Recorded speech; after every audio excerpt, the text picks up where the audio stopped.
come up with the questions to ask of each of the panel members? Typically, the client will pick, well, always, the client will pick who's going to be on that panel with me.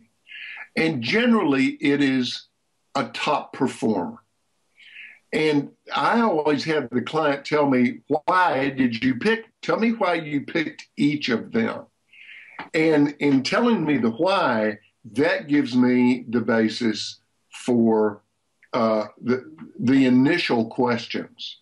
For example, I might say, Kristen, I know you took over a territory that was struggling, and you had tremendous turnover in your staff the first year that you were there.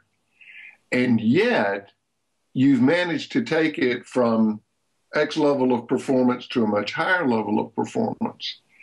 And I understand that you say the key to that is getting your people focused. Tell me what that means. How do you get your people focused, and what does that mean to you?